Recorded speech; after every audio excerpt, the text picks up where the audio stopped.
Well done. Hi, everybody.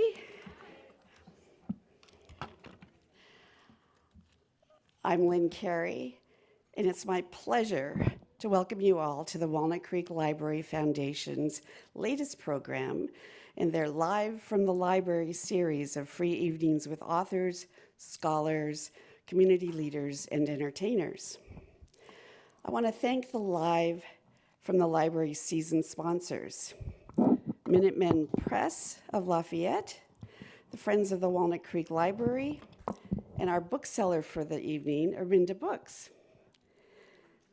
Yay. Copies of The Brightest Star are available for sale just outside, and Gail will sign books after the program. And on behalf of the Walnut Creek Library Foundation, I want to thank each of you for your support. You support the foundation just by being here, and some of you provide financial support as well. That's important because even though these programs are free, it costs money to put them on. If you're already a donor, again, congratulations and thank you. And you can become a donor here and now by putting a few dollars in the tip jar at the back of the room, or by visiting the Walnut Creek Library Foundation website, www, I don't see any of you writing this down, wclibrary.org. Now, please indulge me in a trip down memory lane. 26 years ago, when I was at the Contra Costa Times, I got a crazy idea to start a newspaper book club.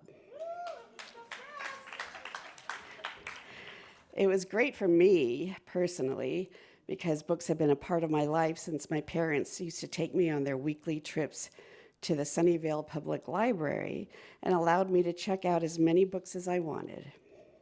An only child, books served as my family and friends. So luckily, I had editors who indulged me in the idea, and the Times Book Club was born. And luckily, one of the first books we chose that year was A Samurai's Garden, by tonight's author, who became then and is still one of my favorite writers ever. She attended the very first Times Book Club Gala. Were any of you there? Yeah. And luckily, she's one of the most prolific writers that I think we featured during those 10 years of galas. And we're grateful she's here tonight to tell us about her newest, Brightest Star. Now, without further ado, allow me to introduce Gail Tsukiyama. Oh, you know what? Gail, you can come up here. I have to find that. Where did it go? We have show and tell, and now I can't find it. But she always did boss me around. I know I did. But just to prove that we, in fact, what I said was true, this is Diablo Magazine, July 2002. And 2002, I was in there because of the Times Book Club, and Gail, who was 12 at the time, yeah, by the way. best local author. So there you have it. Wow, I didn't even read And if we have it out there later for you to see, don't look too close at us now. Thank you, Lynn. Here's my tip cup, by the way, right here. I'm very honored to be here this evening. I'm trying to remember the last time it was a gala that I was back in Walnut Creek, or was it Street of a Thousand Blossoms? I think you chose that as the City of Walnut Creek's all-city read or something. And I loved you guys for that, just because it was a hard book to write, and it was about a sumo, and it was about I remembered my editor when she called me and she said, "So how are you?" Which is code for, "Are you writing?" But see, you know these things now. So she called and I said, "Yes, I'm actually writing a book about a sumo." It was silent on the other end. I think she was worried. How am I going to market a book about a sumo? But as you well know, if you've read my books, it usually is about family. And it's usually about war for some reason. War kind of goes through all my books. But to go back, my first book was Women of the Silk. And there are two people in my early career that I really feel has so much to do with where I am now. Patricia Holt, if you remembered her, she was the book critic for the San Francisco Chronicle, and Lynn Carey, who somehow discovered one of my books, and suddenly we became great friends. My mother adored her. She adored my mom. And suddenly it was a whole different world. You know, suddenly I was in magazines right there. And we were on a cover of something to do. I don't know if it was Diablo. It was, again, one of those magazines. And I know that it had to do with Lynn, even if it wasn't her who said, you have to put Gail and her mother on. Somehow she got me out in front enough that it happened. It was authors and their mothers. And I think there were several. There were many of them. And for some reason, we were the cover girls. And it was just, she loved that. You know, can you imagine? She never thought she'd be on the cover of anything. I didn't either, but there we are, and I still have it up. I was going to bring it this evening, but I didn't realize it was show and tell. I should have. Anyway, so I'm very grateful to Lynn, to Pat Holt, to all of you who have embraced the books all these years. It's hard to believe that it's 9 books in. I know. I figure 10's good, right? Nice round number. And then I'll take a break, a little bit of a break. I thought I would talk to you about everything, a little bit about, and it would lead to The Brightest Star and why I somehow wrote about Anna May Wong after making up stories all of my career. I thought you might be interested in why. But I don't know if you knew I really wanted to be a filmmaker. I started my career thinking that's what I wanted to do, and I spent a good deal of my childhood watching old movies, you know, thinking to myself, well, I'm learning. This is all part of the process. You know, and I would sneak back upstairs like at 1 a.m. because the black and white movies played like from 1 to 3.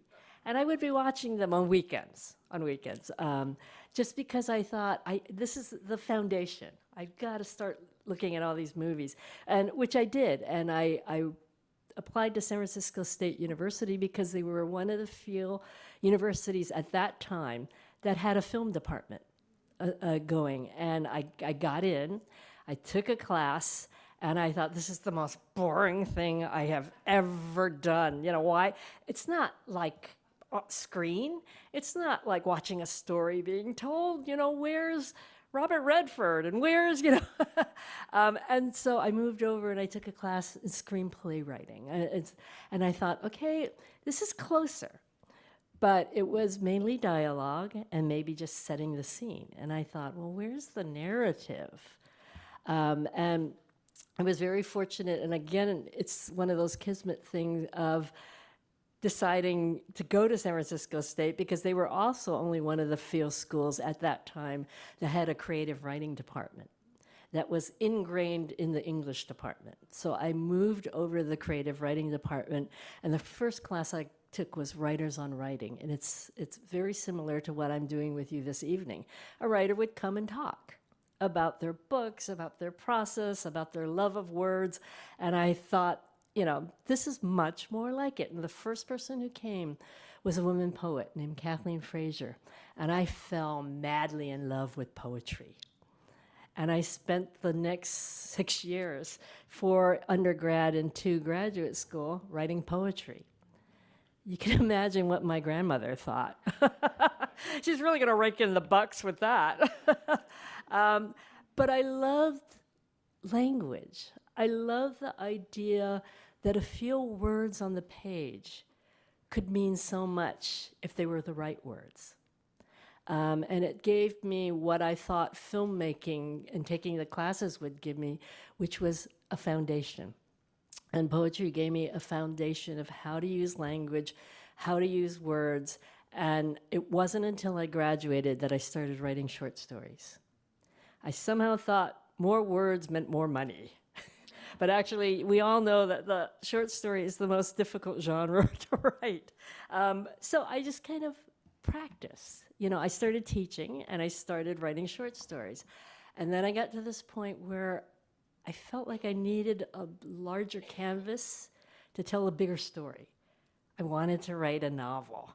Now, I've always been a huge reader because my mother was a huge reader, and she came over from Hong Kong to go to school, to go to university first up in Spokane at Holy Names, and it was way too quiet for her. So she transferred down to the Oakland had Holy Names, or I think it was Oakland Holy Names, and there was a lot more action there. So she finished there, and she was an art major, so she was always a buffer between me and the family. Because there weren't a lot of artist types in the family. They all went towards business and law and medicine and all the things that pay the visa bills. But I went towards teaching, and I would write on weekends and in the evenings. And I thought, well, I want to write a novel. There's a beginning, there's a middle, and there's an end. I wonder if I can do that. What do I write about? I didn't want to write about myself, and I didn't want to write about my family. No way. And I never, I always wonder now, these young people who are writing memoirs, how can they be 26 and have enough to write about? And I thought to myself, I never ran with scissors. I never did all that kind of stuff. I guess I can't write a memoir. So I thought, but I can write about heritage, maybe, about culture. I grew up here. I'm a Bay Area girl to the bones. But I was raised in the Chinese culture because my mom came over and my father was Japanese from Hawaii. So I didn't have the Japanese culture in the same way I had the Chinese culture. So, I just said, China? I'll write about China. I mean, I was literally that naive. I'll write about China. I went to the library. I have this great love of libraries because from the time I was young, I spent a lot of time in libraries. And so back to the libraries, and I check out all these books, a stack of books on China. And I think to myself, oh yeah, there's like thousands of years of history here. You better narrow this down. So I did then what I do now. I bookended what I wanted, period of time that I wanted to read about. So what it did was get rid of all those emperors, all those empresses, all the feudal times, and I wanted to do 1900 and forward. So I said 1900 and forward I can handle. And it's good because I don't have to worry about cell phones because I'm not going that far in, but it's a very romantic period for me, I thought, 1904. A lot of things happened. The wars, the changes in history and changes just socially, what was going on, and the changes that were happening in China. And so I only then checked out a stack of books on China from 1900 and forward. And I started reading. And there's a lot of stuff that happens in China in 1900 and forward. And so I was in Pegasus, which is a used bookstore in Berkeley. And I was looking at the China section. And I see 6 volumes of autobiography by an author called Han Suyen. And I'm thinking, I know that name. Where do I know that name? And it turned out I knew her because I had seen a movie that was made out of one of her books called Love is a Many Splendored Thing. And it had William Holden and Jennifer Jones. See, I'm glad you guys know this, because when I speak to high schools, I never talk about this. They would look at me like, are you crazy? And so I took the first one down, and I started reading it, and it was fascinating. She was writing about the time period that I was interested in because she grew up as a Eurasian missionary's daughter in China. during the time of Mao and the uprising. And I thought, this is so good. So I bought all 6 volumes. But I still wondered how she could have 6 volumes of autobiography. Well, it was because she wrote not only about her life, she wrote about the culture. And in 2 lines, she writes about these Chinese women silk workers who were able to live apart from family and marriage. Now, I didn't realize that, I mean, that's what foundation in which the Chinese culture rests on, family and marriage, because you have children that keep going. And I thought, well, wait a sec, who are these girls? And so you'll see that what we as writers do is we have to find that little seed, and it has to kind of plant in our minds, and we have to wait for it to grow. And when it does, you stick with it. You wait and hope that it keeps growing. And it has to be that way, because writing books for me is kind of like dating and marrying somebody for a while. You know, there's so many times when you're disgusted with that book, and you want a separation and a divorce at times. You know, so there's all that going on. So you need to find a subject matter that really grabs your heart and your soul, and you know that you feel you can grow a world out of it. And so when I started looking up these young girls, I'm realizing there's hardly any information on them. I felt like I could reel silk myself by the time I was done, but there was nothing on them as a silk society, as a sisterhood who survived roughly 100 years from the end of the 1800s, well, from the middle of the 1800s to the time the Japanese invaded the area they were in. And so I spent 6 months researching and could find very little on them. So it would either have to be completely fictional, which for some reason didn't bode well with me at that time. Maybe it was because I was hoping if I knew more about them, the story would build itself from there. So an older relative said to me, who taught at UC Berkeley, said, so-and-so teaches in the Chinese department there, and she specializes in Chinese women. She's getting her PhD. If you find her, I'm not sure where she is now, she would know about these girls. So I left a message at the office, and nobody called back. And so you're thinking, oh, you know, I'm giving up on this. And I was still reading about the culture and everything. And I think it was 3 weeks went by, and suddenly she called. And she said, I'm so sorry I was away researching. But I see that you're looking for the girls in Sunduk, which is the area that they were reeling the silk, and living in the Pearl River area. And she said, I know all about them. And I said, ha! It's like Snoopy, that little light bulb went on.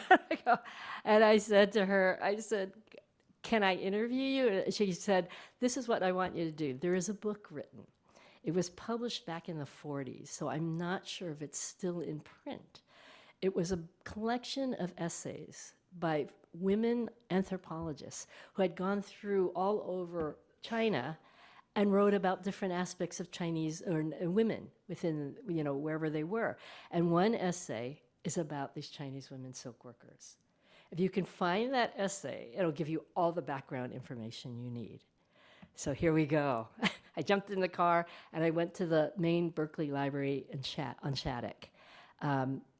I look in the computer, and it's there. You know, 1948 publication. And so I go up to the stacks, and I'm walking back and forth, and I can't find it.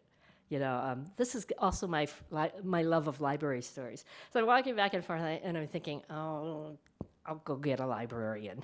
You know, and I did. And she comes up with me, and she's walking back and forth, and she can't find it. Half an hour later, somebody went down to the basement, and they were getting rid of the book, because nobody was checking it out. So they were going to sell it at the next sale. And I said, I'll buy it. And they said, you can't, because it's already in the thing as to be sold, so you can't buy it now. And then the librarian said, but we can check it out to you now. You know, so of course, she checks it out to me, and I went and copied the essay right away. And so my first book, Women of the Silk, is all based on how they lived in that one 40-page essay. And it's those kind of things that I don't know what it is about writing that I'm always finding it kind of, kismet. Things just happen at times when they happen.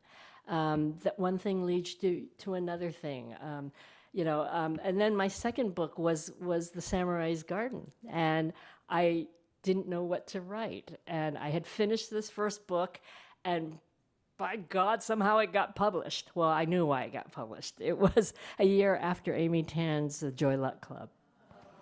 And every New York publisher was looking for their Asian American woman writer.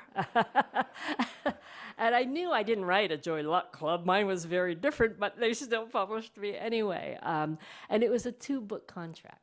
So I finished Women in the Silk, and it took me 5 years because that's all. I did it only on weekends. I was teaching at the time, and I thought to myself, I don't know, I have another book, which is the scariest thing for every writer.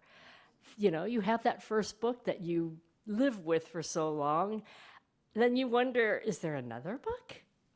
And I sat for 6 months fiddling around, trying to figure out what I'm doing, and then suddenly, I grew up in a family where we heard a lot of what Maxine Hong Kingston has coined talk stories. It's when your grandmother and your mother tell you stories about their growing up. And because my mother's side was all from Hong Kong, I would hear all these stories of growing up in Hong Kong and going to school and how they lived and blah, blah, blah, blah. And my mother's favorite brother wanted to be a painter. And he did get sick when he was very young, around 20, the age of Stephen in The Samurai's Garden. And my great-grandfather did have a beach house in Tarumi. And I started thinking about that, and I thought, here's the seed being planted again. What did he do there? Who did he meet? Did he speak Japanese? Did he know the culture? What was it like to be Chinese in Japan at the beginning of the war? That's what I was thinking about when I finally realized that there was a story here. And not only was there a story here, I was gifted with the fact that not only was I going to resurrect my uncle, but I was going to learn about the Japanese side of my culture, which I knew nothing other than eating sushi. We visited Hawaii a lot, but not Japan because my dad was from Hawaii. So, he taught us how to swim. We did those kind of things, but I didn't have the Japanese culture. And I was always curious in wondering, how Japanese am I? How not being raised in the culture, appearing more Japanese than Chinese, I've been told, having a Japanese last name, which made it very interesting with the first book when it was about China. It was like, and lucky I live in the Bay Area because it's less a big conflict. But in other areas, it would be, well, if you have a Japanese last name, why are you writing about Chinese? Or vice versa. How was it that your mother would marry a Japanese? I've gotten that too, from a young Chinese woman who said her parents wouldn't allow her to date a Japanese person. So, it's very interesting as you think we're in the modern age, but boy, just grow up Asian. Nothing changes. You have to break out. So I thought, I wonder if there's a story there. And what if I just start it with, he's sick. He goes from a very lively life in Hong Kong in school, and he has to go to Japan to a very quiet life where he knows no one. But somebody has to be there. Who's there? See, this is how the fiction comes in, And I remember asking my mother, I said, well, did anybody take care of the house? And she said, I think there was a woman. So mine became Matsu, a guy. And so that was playing around with the reality of it and taking it and fictionalizing it and being able to say, well, okay, he arrives on the train. I knew in the beginning, and I knew he was going to get on the train and leave at the end. I just didn't know. It was like I had A and Z, but I didn't have all the other alphabets in between. So it was up to me as the writer to figure out the story as it moved along. Well, the more I read about Japan, the more I started seeing things. The importance of nature for the Japanese is huge. The silence, the use of silence. Samurai's Garden really taught me how to write because everything is in what you don't say. And that is what good writing is about also.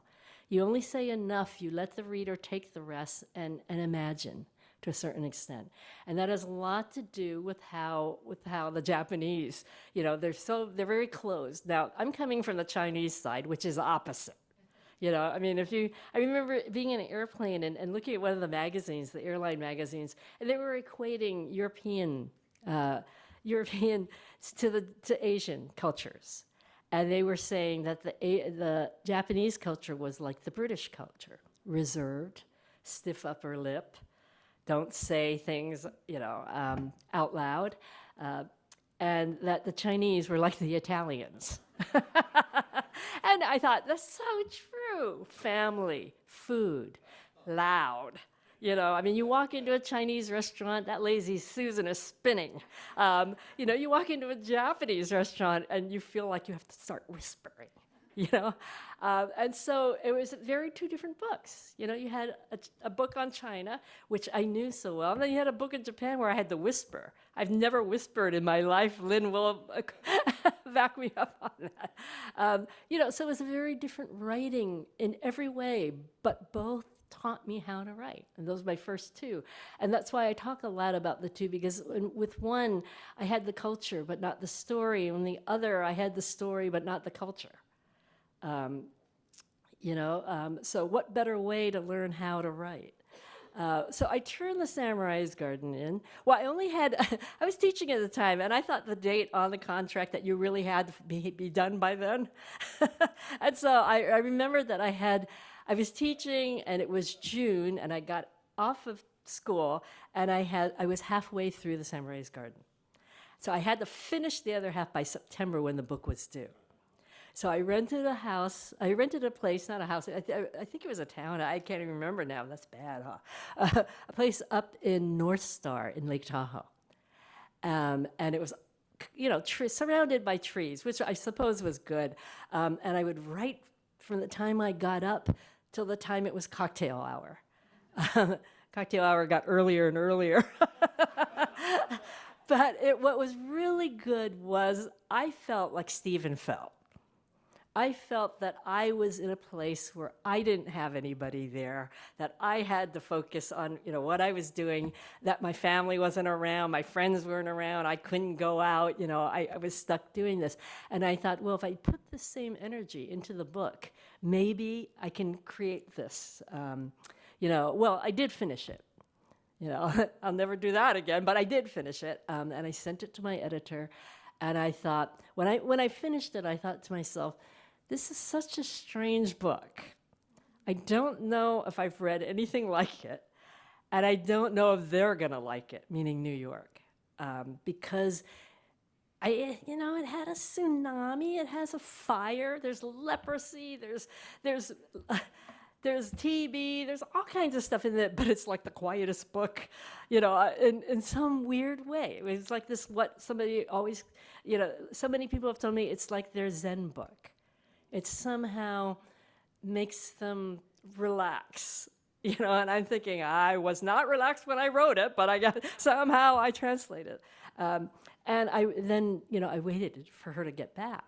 And she called and she said, before she said anything, she said, well, that's never good, huh? Well, and I thought, well, it's not going to be published. Well, I'll just write another one. She said, well, it's very different. Again, you don't know how to take that, right? So I just did the Japanese thing. I stayed silent. And then she started talking about the story, and what she thought about certain scenes. And I thought, oh, they are going to publish this. And so, she, down the line, she had said to me, if you had written The Samurai's Garden, and she meant this all with a good heart. It sounds very cruel. If you had if you had written this when you were an older author, it would have been something. It would be really something. And I thought, well, what does that mean? Because I'm young, you know. I think that she thought this was a book that you write when you're more established, so that people will buy it. You know, and I think she meant it in that way because, you know, the first year it went out there, it kind of fell flat. You know, nothing really happened. I think I got 2 major reviews. One was Pat Holtz in the Chronicle, and another one was maybe Washington Post or someone else. And then the rest was quiet, you know, and I thought, well, it got published. It had a beautiful cover on the original one with the morning glories from the screen from the Metropolitan Museum of Art. And I had never seen a book with that kind of cover. It really grabbed you. And I thought, well, if nothing else grabs them, the cover, they'll at least pick it up. And then it came out in paperback. And about 6 months to a year after the paperback came out, something strange happened. Lynn discovered it, and book clubs discovered it.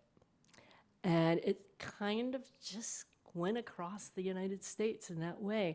And to this day, The Samurai's Garden is still my Energizer bunny. It is taught to seniors in high school and freshmen in college. I just returned from Colorado Springs, where it's taught at the Air Force Academy prep school. You know, and when I thought it was spam when it came in with the Air Force Academy, and it was Major somebody saying, we teach this in your, you know, and we would like to bring you to talk to the you know, and so I did go. The first year was the end of the pandemic, and we did a Zoom thing, and then they brought me in last year. And I've never been called ma'am so much in my life. But, you know, I mean, and so the book is, you know, constantly still being used, and I just think that I'm so fortunate with The Samurai's Garden because I think that'll be the legacy book. That'll be the book I think that people remember for, and that was the quietest book I've ever written. But you know, from then on, my writing has been a pendulum between my Chinese culture and my Japanese culture, my Chinese culture and my Japanese culture. And I swear to you, it's not conscious. You know, I mean, it's just that I get an idea and I then realize, oh, I'm back in the Chinese culture. And I think a lot of it might have to do with the fact that because my books are so heavily in research, I'm always researching. I'm always finding things I want to write about when I'm researching. And I'm thinking, but I can't write about that because I'm working on this book. And it was like Samurai's Garden, for instance. The pearl diving scene. I don't know if you've read this, but the pearl diver is the old lady up in the leper colony that takes care of Sachi when she first gets there. And I had read about the pearl divers when I was doing all my research on Japanese culture, and I thought, well, this is the book I really want to write. But it was halfway through Samurai's Garden, so I just stuck it in. You know, and I think that's why I've kind of swung both ways, from my Japanese and my Chinese and going back and forth. And for some reason, the same thing subconsciously, so many of the books have covered World War II, and that wasn't deliberate. You know, it just somehow I fall into these time periods that I write about, that it covers that time, and it affects, again, the characters in the book. Why I wrote the latest book? What can I tell you? It was the pandemic. I was binge watching Killing Eve. Did you watch Killing Eve? And I loved Killing Eve, but I loved the fact that Sandra Oh was with an MI6 agent. And I thought to myself, you know, at any other time, it would be somebody like, I don't know, Kate Winslet or somebody else, you know, a British actress. Why did they choose an Asian actress? And then, of course, that made me think, well, who was the first Asian actress in Hollywood? And that made me think back to when I was a kid watching you see how this old movies, and I had watched the Shanghai Express. And that was the first time I was aware that there was an Asian actress in a movie, was the Shanghai Express with Dietrich. And I thought to myself, was she the first Asian actress? And what was her name again? You know, so of course now there's the internet, right? So I'm on there. Oh yeah, Anna May Wong. And of course, then I start reading about Anna May Wong, and I'm thinking, oh, this is so fascinating. So, you know, you see how things just kind of fall into place so much of the time. It's not something, I mean, I hadn't lived with the idea of writing a book about Anna May Wong, you know, for years and years. It was because I was watching Killing Eve, and I was fascinated that they finally used an Asian actress to play a role in which any other actress could have played. And that, to me, made headways. We are taking a step forward when that happens. At no time did they say, look at this Asian actress, you know, and how did you get in the MI6? They don't even approach all that. It's just she's an agent in the MI6, and she's obsessed with catching this assassin. And I thought, I love this, you know? So how was it way back? And of course, Anna May Wong was born in 1905, and you know that hits right in my 1900 and forward time period. So I said, this is all pointing to the fact that maybe I should be writing about her. You know, and the more research I did, I thought, you know, I would like to tell her story. There really isn't a lot on her, but of course I've got to do it fiction. And of course, since I've written it, there's been 2 biographies of her now.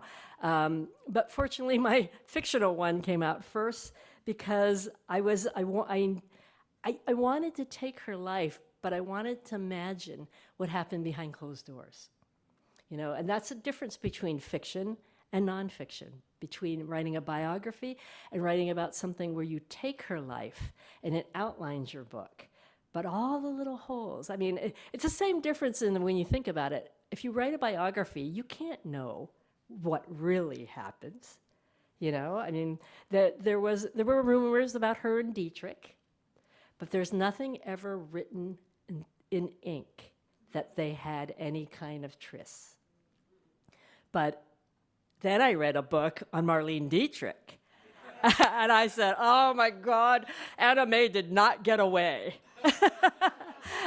Dietrich would sleep with 3 different people a day. So I started adding it up, and I thought Anna May had to be one of them.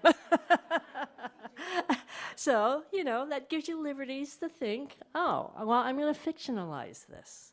I'm going to have them have a relationship. It doesn't have to be something you spend a lot of time with, but it also has to represent what Anna May Wong was going through.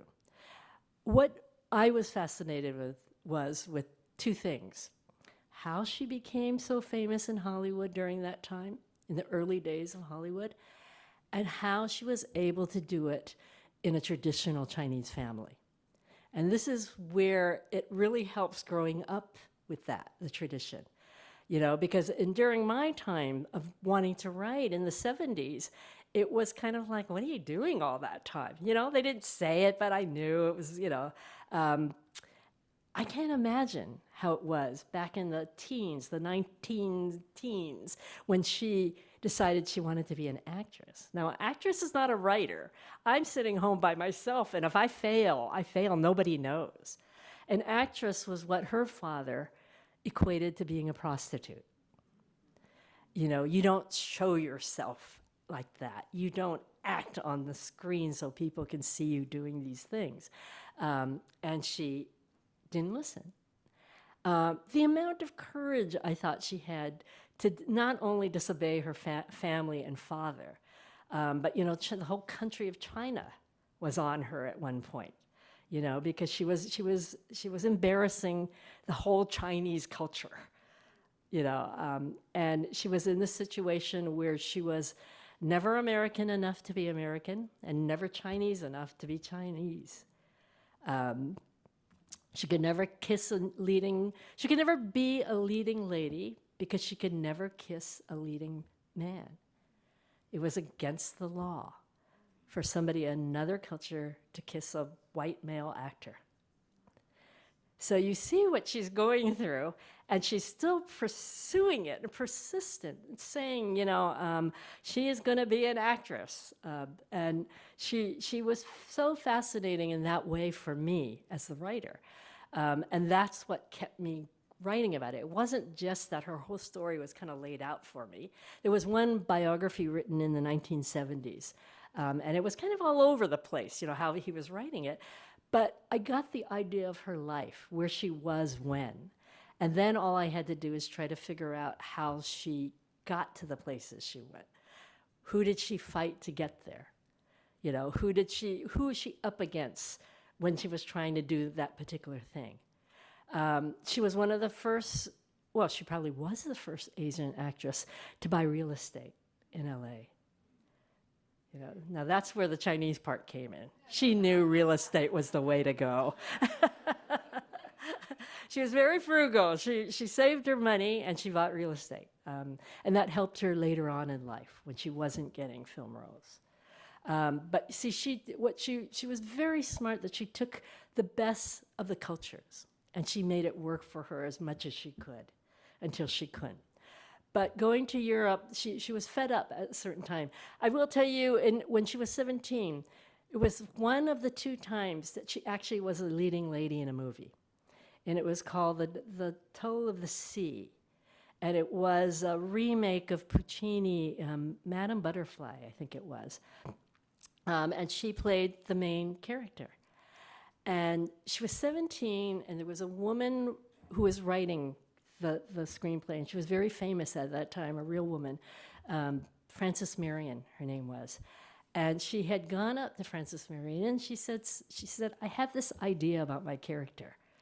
And Frances Marion kind of gives her the look, up and down look, and says, who's this kid telling me she has an idea about the character? You do what I tell you, kind of thing. But she was kind enough to say, you have 2 days to bring me something written about what you think about this character is. So 2 days later at the meeting, she came back and she said, I think we can show who this character is by how she dressed. She was very much a fashionista. How she dressed and how her hairstyles are, right? So, this is the beginning of Hollywood. They didn't think about these things. They didn't think about how you could use costume design and hairstyling and everything. Later on, she became great friends with Edith Head. And Edith Head was huge in Hollywood back at the time. And at that time, she said, well, when she's young and she first meets this love whose life she saves, she should wear bright color clothes and light color clothes. And her hair should be with the virgin child bangs that the Chinese girls had. She goes, and then later on, when he leaves and she's pregnant and he goes back to America, she should only wear dark clothes and her hair should be pulled back like with the status of a married woman, even though she wasn't married woman. And then later on, when he comes back and tries to take the child with his new American wife, she will have a breakdown and have her hair half down and half back. And Mary and Frances said, I like it. And so they did it. And she was 17 at the time when she came up with this. There was periods of time where she couldn't get film roles because she either had to play the dragon woman, or the servant. And if there was any hint of romance between either the dragon woman and the servant and the leading man, she would have to die at the end. That was just the way Hollywood was. And she was fed up with dying. And she had even said that, I am so sick of dying. And her friends, she had a huge network of Hollywood friends who really liked her. Mary Pickford, Douglas Fairbanks, she went to parties at their house when she was young and just starting out. They told her, go to Europe. They're more open in Europe. You may not be a leading lady, but you'll get film roles of more depth. And so she goes to Europe. And for 3 years, she's in Europe, and that's when she meets Dietrich. But you also have to realize there's more going on when she goes to Europe because it's the first time she's away from her family. And she was living in a house in the back of the family. The father had a laundry. That's the only thing you could do. That's the only kind of work you could buy into if you were Chinese at that time, is doing laundry. So he had quite a successful laundry, and he had this lot behind, and apparently she had a little house behind, and she didn't live in the main house. She lived in the other house, and this was after they were arguing and fighting for many, many years. And she had moved out on her own, but she had a slight little breakdown. There's so much going on, as you can see. But that time during Europe was huge for her because it was the first time I think she felt completely free. And it wasn't just Hollywood. It was the traditions. It was being Chinese and under the thumb of her family and especially her father. So all of that is just like gravy. You're kind of thinking, this is good, The meat and potatoes is there, but I got to make things, happen. So the Dietrich thing and this thing. And she did spend 3 years, and she made many films. Another thing where you find out about something, I thought, oh, she's just a glamour girl, fashionista. She just is smart enough to keep herself in the Hollywood magazines by taking thousands, and I mean thousands, of studio photos. So even when she wasn't in films, she was always in the magazines. And she was smart enough to also know that you don't have to wear just Chinese cheongsams. What I need to portray to the American public is that I'm American too. So she wears tuxedos. She wears American evening gowns. She wears the first American women business suit, culottes. And she takes photos, thousands of photos, and she gets them into movie magazines almost like weekly. When they come out, there's a photo of her. So she never leaves this vision of movie fans, so she's always there and always known, even if she's not on the screen. Even if she has tiny little parts in the screen. So when she goes to Europe, what she does is she finds films that, yes, she can't be the leading lady, but there's so much more depth in the roles that she has. She could actually act in a way she couldn't act in the United States. And she does many films. And she has this brilliance of being this businesswoman who does the studio photos, so she stays in the eyes of the fans. And when she gets to France and Germany, she realizes that she can't make French and German movies if she can't speak the language. So she learned, within those 3 years, she becomes fluent in both German and French. And she makes movies speaking German and French. And her last movie, big movie there, she made one movie, 3 different languages. One in Britain speaking English, one in France. It's the same movie. It's just that she speaks the different languages in each country. One in France and one in Germany. And you think, oh my God, she's brilliant in that way. I can barely speak English. And she goes and learns the language well enough that she can act speaking the language. And those are the things that you discover. I don't think I've ever written a book that I didn't discover so much, either about the subject that I'm writing about or anything surrounding the subject I'm writing about or about myself. Whether it be culturally, socially, just things that you learn. And I think that's the greatest gift of being a writer.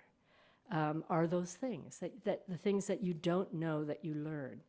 And I think that's why, you keep doing it, because even when you say, I'm done, something attracts you again. Something makes you want to sit down and put those words on the page. I'm going to open it up to questions. I just feel like I could keep yakking, but I don't want to bore you.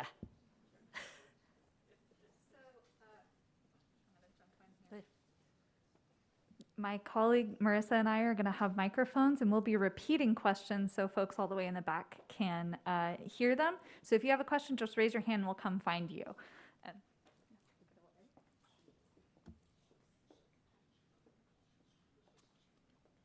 Oh, I was going to say all done. Yes. Yes, sir. The question is, what is your favorite book? Oh, they're like children. um, I always felt that you write a book at the time you write it because you need to write that book for some reason. And as I get older, the memory. I've been asked like, oh, that character in your early book, blah blah, and I'm going, which character was that? And so I've had to have them explain to me. Oh, then I remember. It's all so different. Women of the Silk was my first book. So that has Samurai's Garden, of course, because I learned what it meant to be Japanese culturally, and I resurrected my uncle. I love the sumo book because I dared to write a book about a sumo, and they published it.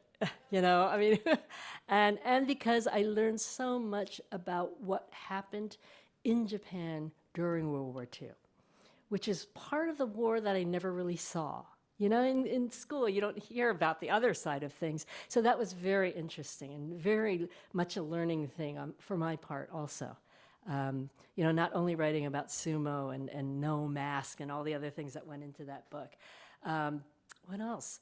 I wrote a book about Hawaii, which because I thought I really wanted to write a book about France or Italy so I could go research, but I couldn't figure out how I was going to get an Asian person there. But then I thought it didn't have to be an Asian. But anyway, I thought, well, what about Hawaii? I had gone back and forth a lot as a kid. And then I thought, but what about Hawaii? What is it about Hawaii are you going to write about? And I started thinking a lot about it. And again, here's my process. I'm thinking about it, and I thought, well, of course, it's such a melting pot of cultures there. How did all these people come together? And then, of course, it didn't take, one step was, the plantations, bringing them in as indentured servants. They were hiring from the Philippines, Puerto Rico, Portugal, China, Japan, and they all came to work because they needed work and money, and they kept them segregated. Even on the plantation, they wouldn't allow them to live together. They had to live on different areas of the plantation. The only time they saw each other was working together because they didn't want them to get together to unionize, to go against which they eventually did do. So that all that was fascinating. And I always, and how it started was, I really like those lunch plates. But how come they have Korean and Japanese and, Chinese all on one plate? And that's what kind of got me started with the thing is it's such a melting pot. How did that happen? And so it was that I started thinking about it and then researching it and then writing a book about community, about families and how they came together.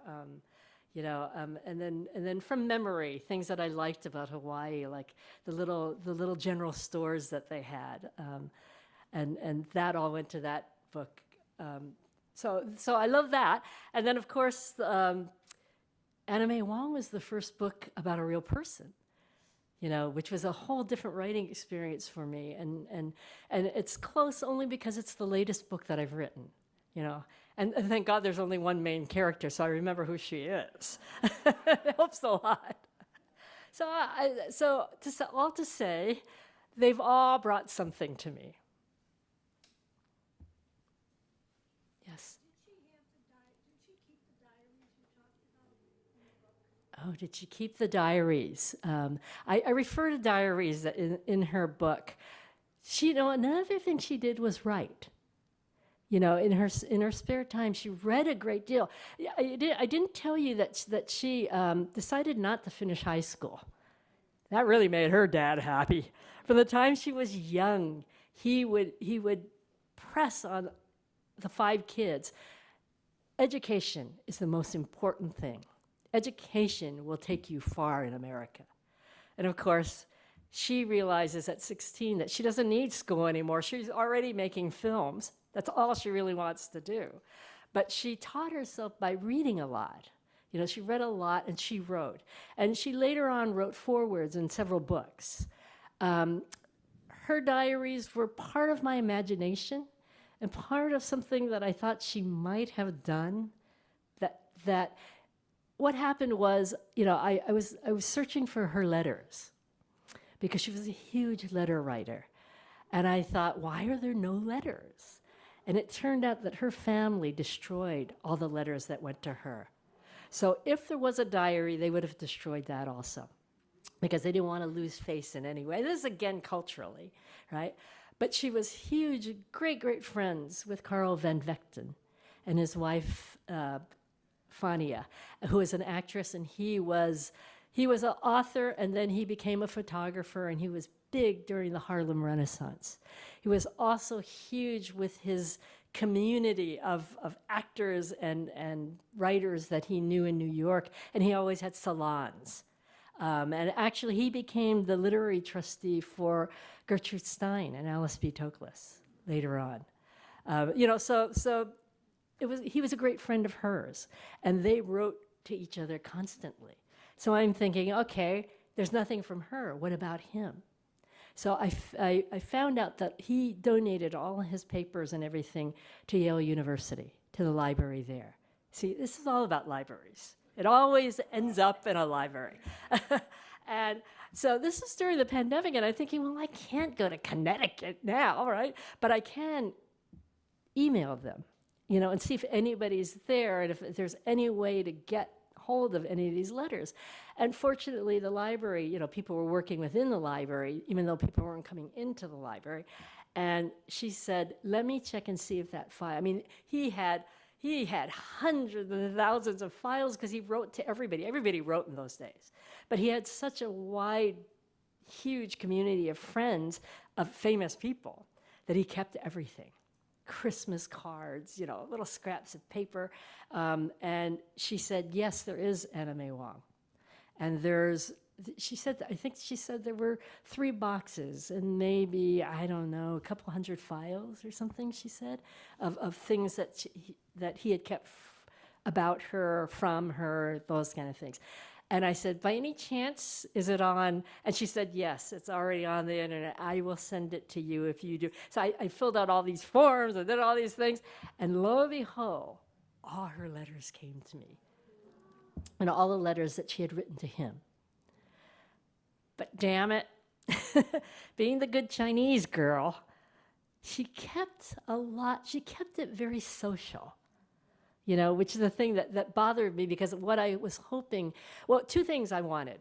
I wanted to hear her voice, because I didn't know if I was going to write it in first person or third person, and which is another decision you have to make. And the second thing was, I wanted to know the deep down personal things that nobody knew about. It wasn't in her biography. It wasn't, and one was how her sister died. Nobody knows. And in a letter, she refers it to Carl, because he says, we are so sorry to hear about Mary. I hope you got the flowers, this kind of things. And she said, she writes back and she said, thank you for the flowers, our family, blah, blah. You can imagine how distraught we are about it. I can't talk about it now. And then she goes on and talks about something else. And I thought, but fortunately I was writing fiction, so I can, think about how Mary was feeling at that time, and she wanted to be an actress also, but she didn't get any roles hardly. And, she was already very fragile, so that she hung herself. So, it was all those kind of things. But the letters gave me her voice. And that's when I thought, I'm going to write it in first person. And I'm going to pretend that they didn't burn her diaries and that she did keep her thoughts down. And that was a way, the very first thing I wrote was the prologue of the book. And it's 1 page if you haven't read it. And I didn't bring the book with me or I would read it to you. But it's 1 page in which she's weeks before she passes away. She has a massive heart attack and dies at 56. So it's in 1961, and she does know that she gets a star on the Hollywood Walk of Fame. But, it was kind of this little prologue, and it was after I read all her letters, and I thought, I'm going to write something. I'm going to see if I can get her voice. So I wrote the prologue, and I thought, I kind of like her voice. I kind of like being in her voice. So now, where does this prologue go? Or is it the prologue? Is this going to be the prologue, or is it going to be the epilogue, at the very end? Or is it going to be somewhere in between? Those are the decisions you make as a writer, too, when you're working on a book, where things are placed, what's the structure, who's telling the story. I don't know why I do it. You almost have to be psycho to do this. But I wrote that, and I realized I think I have her voice. This is what I'm going to do now. And I didn't think that I was going to have the older version of her kind of weave through the book when she's riding on the train. I thought it was just going to be linear. It was going to be her life story from the time she's a child all the way till the time she passes away. And then I thought, if I could balance them both. It seemed really important because old Anna May Wong is so different from young Anna May Wong. And as she's going through her reading back on her diaries and seeing how she was when she was young, she can reflect about it when she's older. So that gave me the idea of doing it in that way and using it in diary form. I know that was a long way going to tell you one thing. Yes, I did put diary in there. Yes.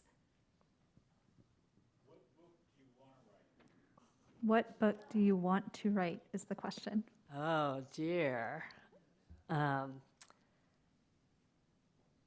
don't know. I'm hoping to discover it as of yet, I think. I mean, I'm working on something now which is really something that came out of thin air. It's less concrete than other books when I had started. So I'm thinking, is this the right book, actually, at this point? But you write towards a story.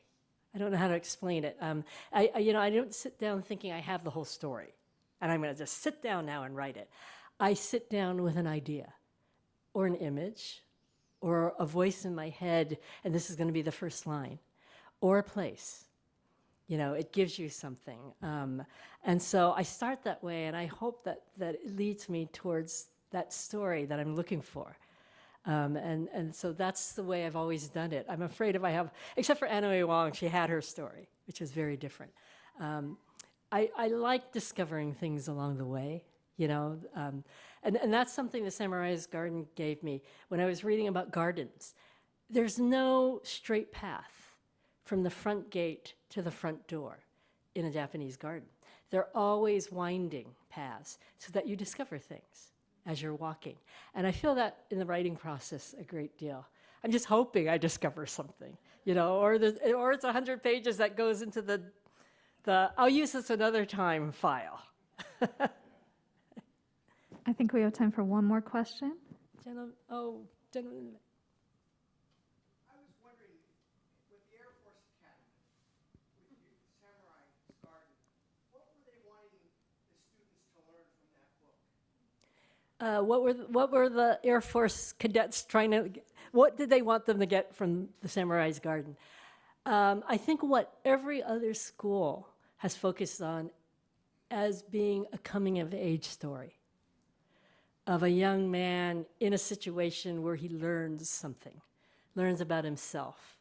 That book was supposed to be about Stephen, but I really realized that it isn't about Stephen. Stephen was the camera who was watching the real story, which was Sachi and Matsu's story.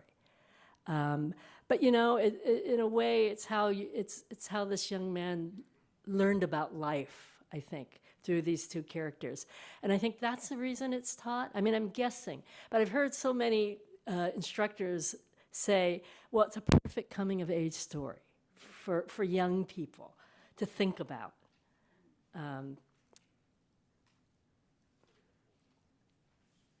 Thank you. Thanks so much.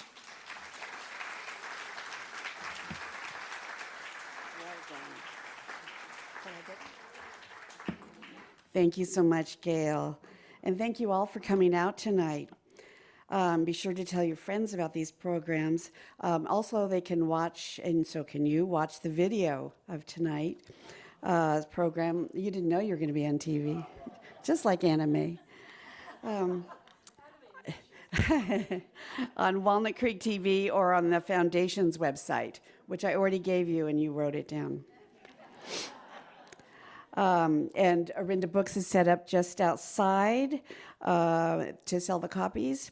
And next month, and I came to this one last year, it was really fun, local jazz trio Changed Particles will return.